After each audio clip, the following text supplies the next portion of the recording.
ഇഷ്ടംപോലെ ആളുകൾ സോഷ്യൽ മീഡിയയില് സന്തോഷിയുടെ കണ്ടന്റ് സന്തോഷി വെച്ച് കണ്ടന്റ് ആക്കിയതുകൊണ്ടാണ് സന്തോഷം. ഹലോ ഒരു മിനിറ്റ്, സന്തോഷ് പണ്ഡിറ്റ് എങ്ങനെ വന്നു? സന്തോഷ് പണ്ഡിറ്റ് സ്വന്തം കയ്യിലെ പൈസ എടുത്ത് ഞാൻ സിനിമ ചെയ്യുന്നു, അതിന് സോങ് ചെയ്യുന്നു. സാർ ഒരു കംപ്ലീറ്റ് ചെയ്യട്ടെ. ഞാൻ ആർക്കും അങ്ങോട്ട് പൈസ കൊടുത്തിട്ട് ഏട്ടാ പ്ലീസ് എന്റെ ഇന്റർവ്യൂ എടുക്കുമെന്ന് ഞാൻ ഒരു ഹോട്ടൽ എടുത്ത് പറഞ്ഞില്ല. ഒരു മിനിറ്റ്, ഞാൻ അവർക്ക് പണം കിട്ടാനും അവർക്ക് ലൈക്കും ഷെയറും കിട്ടുവാനും വേണ്ടി അവർ സന്തോഷ് പണ്ഡിറ്റിനെ വിളിക്കുകയും അവരെ എന്നെ കുറിച്ചുള്ള ഒരു സൂചി പുസ്തകം കിട്ടിയാൽ അവിടെ കിണർ കുടിക്കുന്ന വ്യക്തിയാണ് സന്തോഷ് പണ്ഡിറ്റ്. സ്വന്തമായി മൂന്നാംകട ചാനലായിട്ട് മലയാളികളുടെ മുന്നിൽ വളർന്നു വന്ന ഒരു വ്യക്തി. ഇവരെ പോലത്തെ മൂന്നാംകട ചാനലിനെ മറ്റുള്ളവർ വേണം.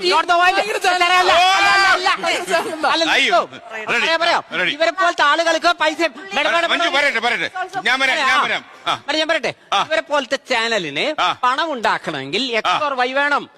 അവന്റെ മോശവും അല്ലെങ്കിൽ അവന്റെ കോമാളിത്തരും അവളുടെ അഡൽട്ടും കാണിച്ച് അടിച്ചു മാറ്റിയിട്ടാണ് ഇവർ ചെയ്യുന്നത്. അല്ലെ അവന്റെ മോശത്തെ ഇതിട്ടായി ചെയ്യുന്നത്. സന്തോഷ് പണ്ഡിറ്റിന്റെ പൈസ ഉണ്ടാക്കാൻ ഇതേപോലത്തെ മറ്റവൻ വേണ്ട. സ്വന്തമായി എന്താണ് നമ്മുടെ നാട്ടിൽ വരുന്ന ഒരു ഇന്റർനാഷണൽ നിരീക്ഷണം, അല്ലെങ്കിൽ സ്വന്തമായിട്ട് ഈ മറ്റവന്റെ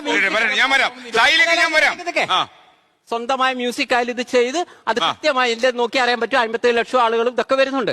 എന്നെ ഈ യൂട്യൂബ് ചാനലുകാർ വിളിച്ചില്ലെങ്കിലും ഇല്ലെങ്കിലും സന്തോഷ് പണ്ഡിറ്റ് നിലനിൽക്കുന്നുണ്ട്.